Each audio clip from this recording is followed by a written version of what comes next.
matuto at maaliw.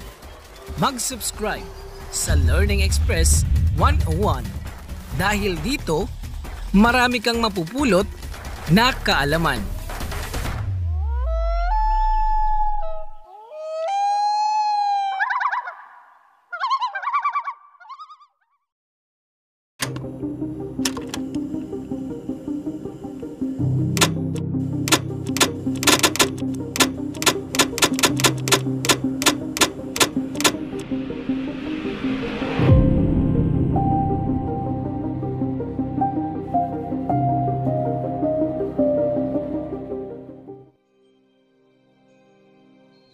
Ayan, kumusta mga ka-LE? At welcome sa ating channel, ang Learning Express 101. Kung bago pa lang kayo sa channel na ito, huwag niyong kalimutang mag-subscribe at i-hit ang notification bell para maging updated kayo sa ating mga bagong uploads. Huwag niyo rin kalimutang i-like at i-share ang video na ito sa mga tropa nyo para marami pang makasali sa ating talakayan. Ngayon mga ka-LE, gusto ko lang ipaalam sa inyo na uploaded na ang third episode ng ating podcast sa Learning Express 101 podcast channel dito sa YouTube. Pwede nyo rin yung mapakinggan sa Spotify. I-search nyo lang ang Learning Express 101. Diyan ko sinoutout yung mga comments nyo. And syempre, diyan ko rin sinagot yung mga tanong na iniwan nyo sa akin sa ating comment section. Ngayon, kung gusto nyong ma-feature sa ating susunod na podcast episode, mag-iwan lang kayo ng comment sa ating mga videos, mga ka-LE. Ngayon, sa video na ito, tatalakayin natin ang pinakamisteryosong libro sa buong mundo, ang Voynich Manuscript. Ano ba ang mga lihim na tinatago ng librong ito? Bakit hindi natin ito matranslate? Sino-sino ang mga taong sumubok na alamin ang mga lihim ng Voynich Manuscript? At higit sa lahat, ano-ano na ang mga bagay na ating natuklasan sa librong ito? Ngayon mga ka-LE, kung handa na kayo, kumuha na kayo ng turon at kape. Umupo at mag-relax dahil aalamin na natin ang mga lihim ng Voynich Manuscript.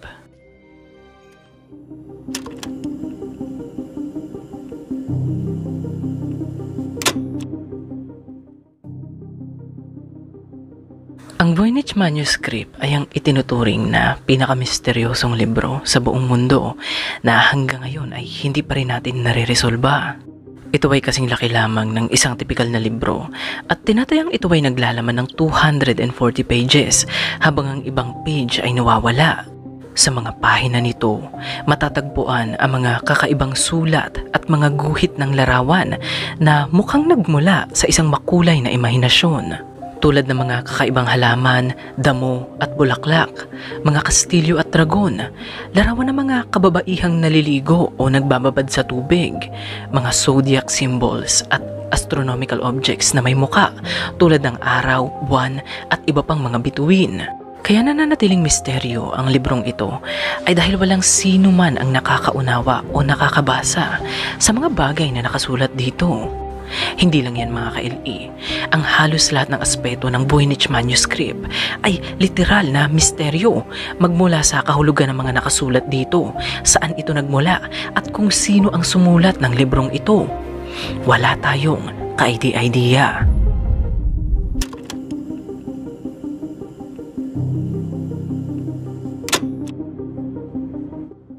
Ang pangalang Voynich Manuscript ay mula sa pangalan ng Polish book dealer at book lover na si Wilfrid Voynich. Pero hindi siya ang sumulat nito.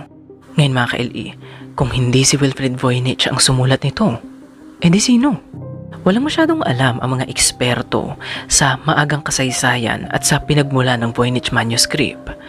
Wala itong authorship, ibig sabihin hindi natin alam kung sino ang taong sumulat nito. Wala ring palatandaan dito ang magsasabi sa atin kung saang specific na lugar ito nagmula. Ang alam lang natin ay ang mga text at illustration style ng librong ito ay may European characteristics. Base sa carbon dating test na ginawa sa University of Arizona noong 2009, nalaman ng mga researchers na ang librong ito ay tinatayang mula sa mga taong 1404 hanggang 1438. Bilang karagdagang detalye pa mga ka-LE, sinabi rin ng mga researchers na ang mga ink at pinturang ginamit sa librong ito ay kagaya ng mga ink at pinturang talamak sa Europe noong mga panahong iyon. Karagdagang detalye na magpapatibay pa na ang librong ito ay mula nga sa sinaunang Europa. Ngayon mga ka-LE, kung wala tayong makuwang detalye tungkol sa authorship ng librong ito at kung saan ito nagmula, ano naman kaya ang matutuklasan natin kung sakaling itrace natin ang mga taong nagmay-ari ng librong ito sa loob ng mahabang panahon? Ang pinakaunang kumpirmadong ownership ng manuscript na ito bago ito mapunta kay Wilfrid Voynich ay si George Baresque. Ang librong ito ay ilang taon nang natutulog sa silid-aklatan ni George at hindi siya mapalagay sa kung ano ba ang pakinabang ng librong ito dahil hindi naman niya ito mabasa. Inihambing niya ito sa isang sphinx na kumakain lamang ng espasyo at hindi naman napapakinabangan. Ngayon mga ka-LE, dahil sa kagustuhan niyang malaman ang nilalaman ng Voynich manuscript, humingi siya ng tulong sa isang Jesuit scholar na si Athanasius Kircher mula sa Kolehiyo Romano sa Rome. Nagpadala ng sample copy si George sa Roma upang ma-translate ito ng Hiswita at ang sulat na kanyang isinama sa sample copy na ito ay ang kauna-unahang pagbanggit ng Voynich manuscript sa historical record. Siyempre mga ka-LE, hindi pa Voynich manuscript ang tawag nila rito noon. Ngayon, walang nakakaalam kung ano ang sinagot ni Athanasius sa sulat ni George. Pero ang sabi, nais daw bilihin ni Athanasius ang manuscript na ito, kaso nga lang, hindi pumayag si George.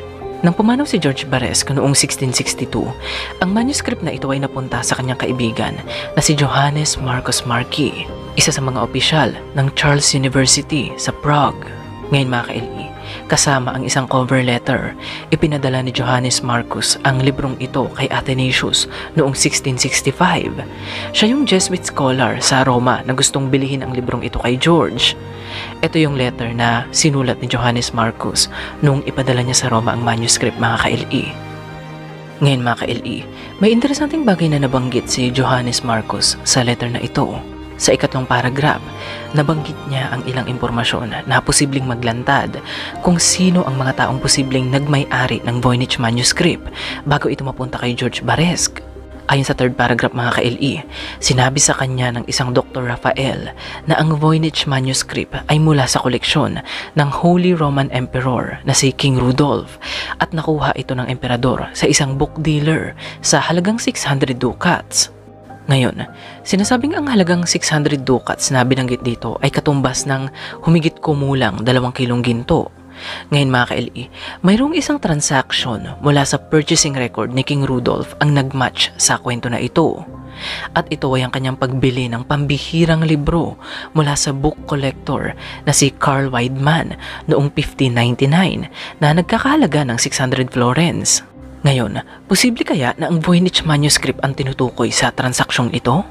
Bukod pa riyan mga ka-LE, binanggit din sa ikatlong paragraph ng letter kung sino ang pinaniniwalaan nilang sumulat ng Voynich manuscript at ito ay si Roger Bacon, isang kilalang English polymath. Tandaan nyo yan mga ka-LE dahil babalikan natin yan maya-maya lamang. Ngayon mga ka-LE, si Carl Wideman, yung book collector na nabanggit sa record ni King Rudolph, ay kilalang nangungulekta ng mga pambihira at natatanging libro. Pero walang mahanap na patunay ang mga researchers na napasakamay niya ang Voynich manuscript noon. Hindi rin kasi sinabi sa purchasing history ni King Rudolph kung ano ang specific na pambihirang libro ang binili niya mula kay Carl Wideman. Pero marami ang naniniwala na ang Voynich manuscript ang tinutukoy sa purchasing history na ito. Ang hindi tinatanggap ng mga scholar ay ang claim na si Roger Bacon ang sumulat ng Voynich manuscript dahil hindi tumutugma ang resulta ng carbon dating test sa panahon kung kailan nabuhay si Roger Bacon. Ngayon mga ka-LE, matapos ipadala sa Kolehiyo Romana ang Voynich manuscript, nawala ito sa kasaysayan ng halos 200 taon, pero malaki ang tsansa na nanatili lamang ito sa library ng kolehiyo dahil hindi ito tagumpay na na-translate ng mga Jesuit scholars. Makalipas ang ilang taon, lumabas ang mga balita na noong 1903, nagsimula daw ang Kolehiyo Romano na palihim na ibenta sa Vatican ang ilan sa kanilang mga libro dahil naubusan sila ng pondo.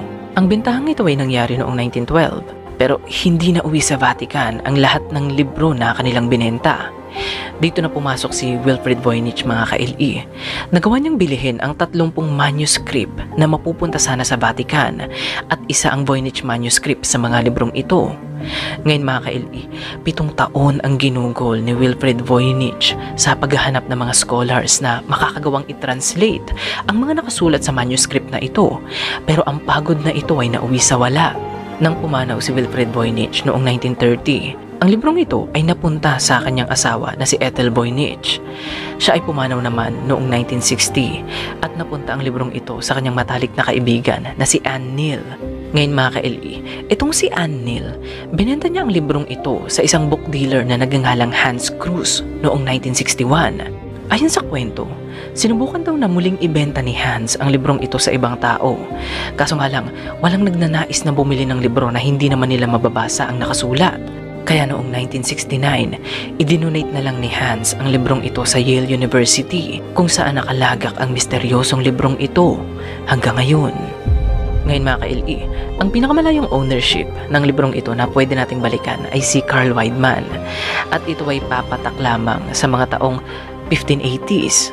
Malayo pa sa taong sinasabi ng carbon dating test na 1404 to 1439. Ibig sabihin nito mga ka-LE, halos 200 taon ang nawawala sa ownership history ng librong ito.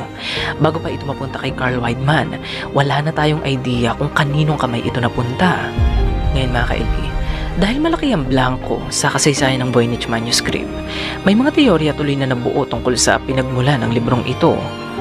Ang sabi ng ilan, posibleng ito raw ay isang encyclopedia na naglalaman ng mga kaalaman ng isang sinaunang tribo kung saan ito nagmula. Ayon sa teoryang ito, ang tribong ito raw ay nakaimbento ng sarili nilang salita pero hindi sila nakapag-imbento ng sarili nilang script at alphabet. Ibig sabihin nito mga ka-LE, kaya nilang magsalita pero hindi nila kayang isulat ang lingwahe na kanilang ginagamit. Ngayon, ang Voynich manuscript umano ang resulta ng kanilang pagtatangka na mag-imbento ng kanilang sariling script at alphabet at para mai-preserve na rin ang kanilang kaalaman. At dahil hindi nila naibahagi ang kanilang lingwahe sa mga tagalabas bago sila maglaho, hindi tuloy natin mabasa ang kanilang libro ngayon. Tandaan nyo yan mga ka-LE dahil mababalikan natin yan sa dulo ng ating talakayan. Dahil naman sa mga misteryosong guhit ng mga halaman at babaeng naliligo na matatagpuan sa librong ito, ang iba ay nagsasabi na ang librong ito raw ay gawa ng mga mangkukulam na bihasa sa paggawa ng mga potions. Ang mga nakasulat daw sa librong ito ay mga spells at dasal at ang mga halaman at damo naman na nakaguhit dito ay hindi mga halamang gamot kundi mga halamang ginagamit sa pangkulam.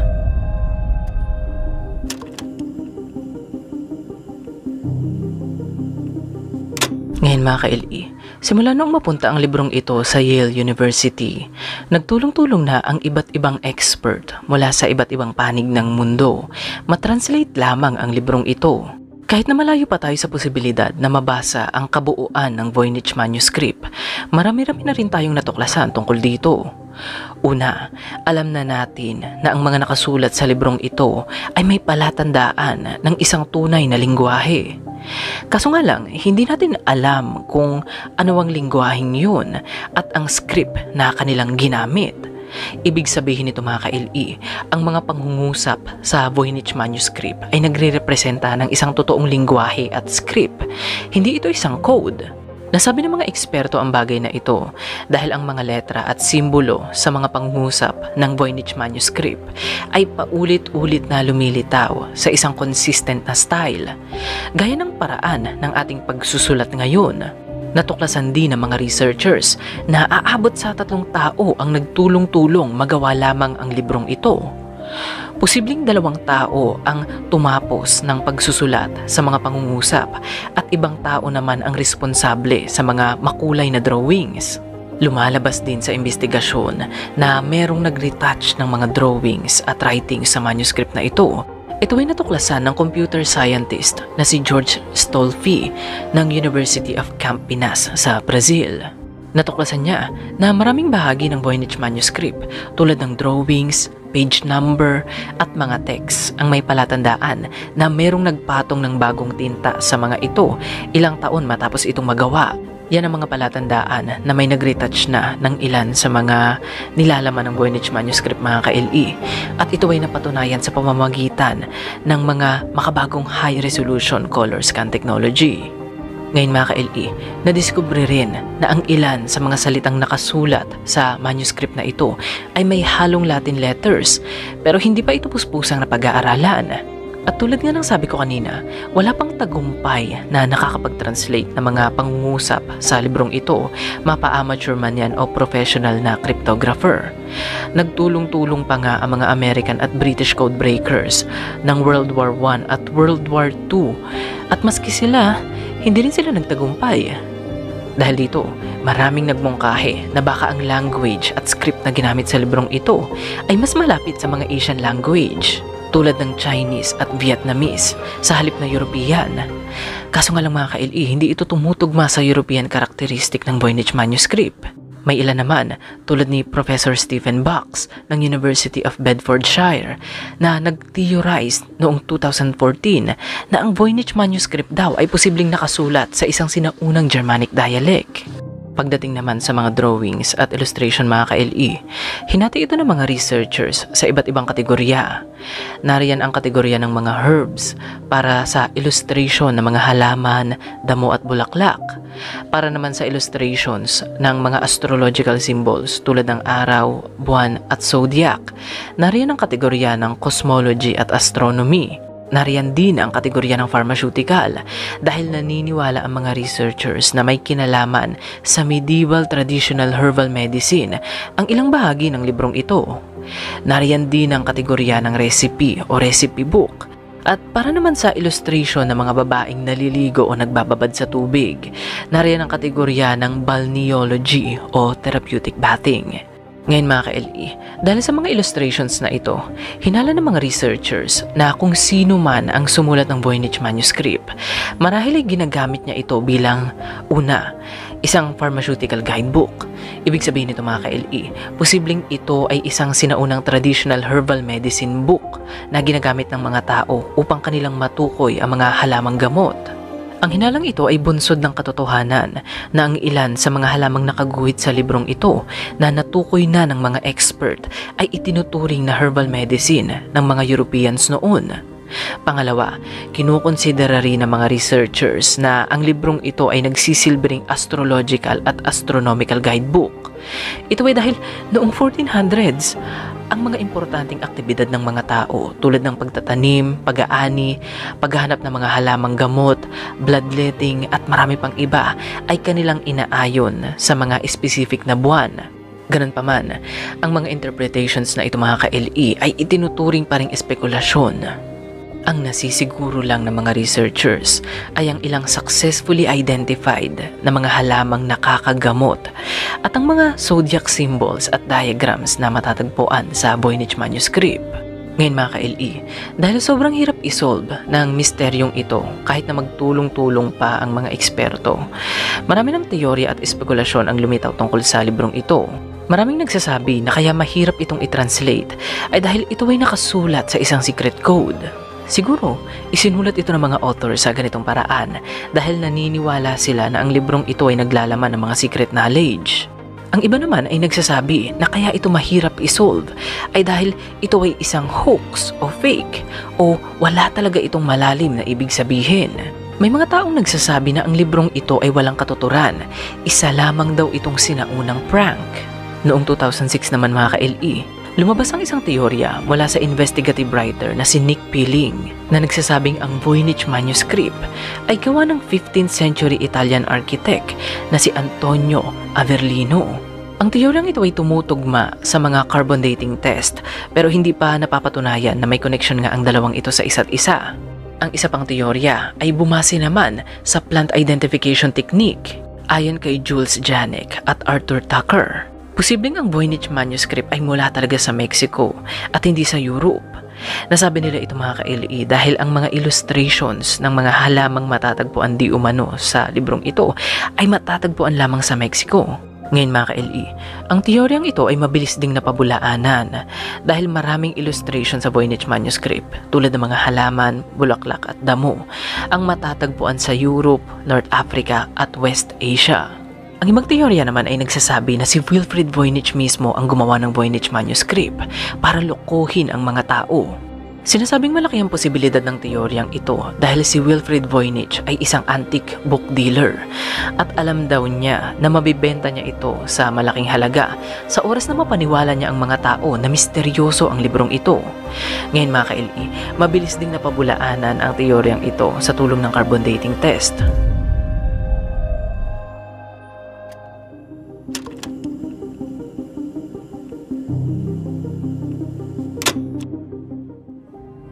Ngayon mga ka-LE, matapos ang mahabang pagtatangka na matranslate at mabasa ang librong ito, nakakuha rin ng maliit na tagumpay ang mga linguistic researchers tungkol sa posibleng kahulugan ng ilang salitang matatagpuan sa Voynich manuscript. Makinig kayo ng mabuti mga ka-LE dahil interesante ang bagay na ito. Tulad na lang ng isang mga ka-LE, posible kaya na ang stroke o pattern na ito na nahahawig sa Latin script na OROR ay nangangahulugang juniper? Ang pattern na or ay nahahawig sa salitang Arabic na RR na nangangahulugan namang juniper plant. Ngayon mga ka-LE, heto ng interesante riyan. Ang halamang matatagpo ang nakaguhit sa mga pahinang ito ay mga klase ng halaman na kung tawagin ay Juniperus oxycedrus. Ito ay mga uri ng halaman na nagkalat sa West Mediterranean region hanggang sa bansang Iran. At ang halamang ito ay kilala sa kanilang matutulis na dahon at mapulang bunga na malinaw na inilalarawan din sa Voynich manuscript. Posible kaya ito mga ka-LE? Etong isang to naman mga ka-LE, anong masasabi nyo rito? Posible kaya na ang stroke o pattern na ito sa tabi ng 7 bituin ay nangangahulugang Taurus o Taurus? Ang Taurus ay isang constellation kung saan kabilang ang grupo ng 7 bituin na kung tawagin ay Pleiades. Posible kaya ito mga ka-LE? Etong isa naman kaya mga ka-LE, posible kaya na ang stroke o pattern na ito ay nangangahulugang coriander para sa coriander plant na nakaguhit sa pahinang ito? Etong isang to mga ka-LE, posible kaya na ang stroke na ito ay nangangahulugang centaurai para sa centaurai plant na nakaguhit sa pahinang ito? Ano sa tingin niyo mga ka-LE? Etong stroke na ito naman kaya, posible kaya na ito ay nangangahulugang hellebore? Ang halamang inilalarawan sa pahinang ito ay tinukoy ng mga researchers bilang Helleborus fotidius, mga klase ng halamang pinaniniwala ang nakakalason. Etong isang to naman kaya mga ka-LE, posible kaya na ang stroke na ito ay nangangahulugang Nigelia? Ang Nigelia ay isang klase ng halaman na nagkalat sa Southern Europe, North Africa at Southwest Asia. Ito ay kilala sa kakaiba nitong dahon at seed pod. Posible kaya ito mga ka-LE? Etong isang mga ka-LE, sobrang interesante nito. Posible kaya na ang stroke na ito ay nangangahulugang cotton sa spelling na K-O-O-T-O-N. Bukod sa naniniwala ang mga linguistic researchers na ang stroke na ito ay binubuo ng mga letrang K, O, O, T, O at N, ang halamang nakaguhit dito ay kanila ding in-identify bilang cotton plant. Ito naman, posible kaya na ang stroke na ito ay nangangahulugang crocus o Indian crocus para sa drawing ng crocus plant? Posible.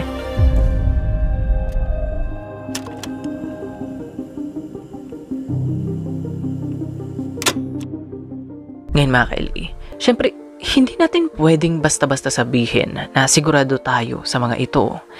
Kailangan pa natin ng karagdagan at puspusang pag-aaral. Hindi pa rin nga natin matukoy kung sino ang sumulat ng Voynich manuscript o kung saang lugar ito nagmula. Ganun pa man, dahil lumilitaw na ito ay naglalaman ng isang tunay na lingwahe at lumalabas na ito ay isang kasulatan tungkol sa kalikasan na posibleng para sana sa isang misteryosong tribo, mas lalo tuloy itong nakakaganang pag-aralan. Posible kasi ito mga ka-LE, posibleng ang Voynich manuscript ay ang pagtatangka sana ng isang maliit na kultura na makalikha ng sarili nilang alphabet at script. Kaso nga lang, wala nang kahit isa sa kanila ang naiwan upang basahin ito. Idagdag mo pa ang katotohanan na ang siglo kung kailan nagawa ang Voynich manuscript, ang 1400s, ay ang panahon na puno ng kaguluhan at digmaan ang Europa.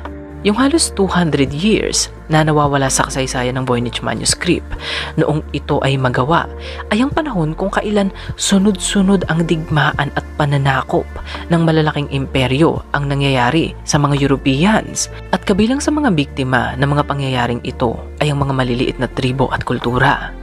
Ngayon mga ka-LE, kung sino man ang kulturang gumawa ng Voynich manuscript upang makaimbento ng kanilang sariling alphabet at script at maipreserve sana ang kanilang mga kaalaman, posibleng naging extinct na sila noong mga panahong ito. Ito yung tinatawag na cultural extinction theory mga ka-LE, at nangyayari talaga ito sa totoong buhay. Tulad na lang ng Rongo-Rongo script mula naman sa Easter Island, ang kulturang nakaimbento ng script na ito ay ang mga natatanging tao na makakabasa nito.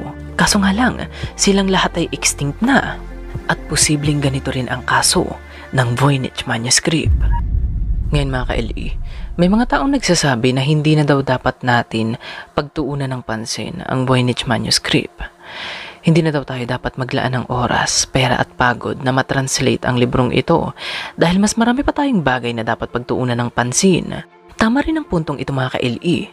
Hindi rin kasi malaki ang maiaambag ng Voynich manuscript sa collective knowledge ng sangkatauhan, lalo na ngayon.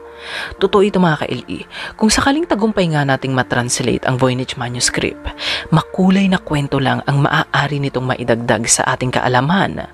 Ito ay dahil kung meron mga secret knowledge na itinatago ang Voynich manuscript tungkol sa mga halaman, damo, bulaklak, hayop, kalawakan at iba pa, malaki ang tsansa na alam at natuklasan na natin ang mga ito ngayon. Siguro noong mga 1400s, ang kaalaman sa mga halamang gamot ay itinuturing na secret knowledge. Pero ngayon, ang bagay na ito ay common knowledge na lamang. Tama rin naman ang puntong ito. Ngayon mga ka-LE, kayo ang tatanungin ko, kung tagumpay nga nating matranslate at mabasa ang Voynich manuscript, ano naman kaya ang mapapala natin sa mga nakasulat dito? May mga bagong bagay kaya tayo na matutuklasan? Lalabas kaya na ito ay mga hallucinations lamang ng isang sinaunang hay na tao? Mapapatunayan ba natin na ito ay isa lamang sinaunang prank? O muli nating matutuklasan ang nawawalang kaalaman ng isang sinaunang sibilisasyon na hindi na natin naabutan? Ano sa tingin nyo mga ka-LE? At ayan ang Voynich manuscript, ang pinakamisteryosong libro sa buong mundo. Ngayon mga ka-LE, anong masasabi nyo sa topic nating ito? Naku mga ka-LE, i-comment nyo na yan sa baba dahil babasahin natin isa-isa ang mga yan kung hindi pa kayo nakasubscribe sa ating podcast channel, mag-subscribe na kayo mga ka-LE dahil dyan natin sinashoutout yung mga tanong nyo and yung mga comments nyo. Alright? And nga pala mga ka-LE, uploaded na ang 3rd episode ng ating podcast. So kung gusto nyo mapakinggan ang ating Q&A and shoutout segment, pakinggan nyo na yun mga ka-LE. Pwede kayong makapakinig dito sa ating YouTube podcast channel. I-search nyo lang ang Learning Express 101 podcast. And kung sa Spotify naman kayo makikinig mga ka-LE, i-search nyo lang ang Learning Express 101. And as usual mga ka-LE, huwag nyo rin kalimutang bisitahin ang ating TikTok and Facebook page. Ang link sa mga yan ay makikita rin sa ating description. Gaya ng lagi kong sinasabi, maraming salamat sa pagsama sa amin ngayong Sabado Kita-kits sa susunod nating episode dahil marami pa tayong interesanting bagay na pag-uusapan. Kaya huwag kayong mawala Mga ka-LE, sana nagkising namin ang isip nyo. Walang bibitiw, kapit lang. Hanggang sa muli mga ka-LE. Salamat!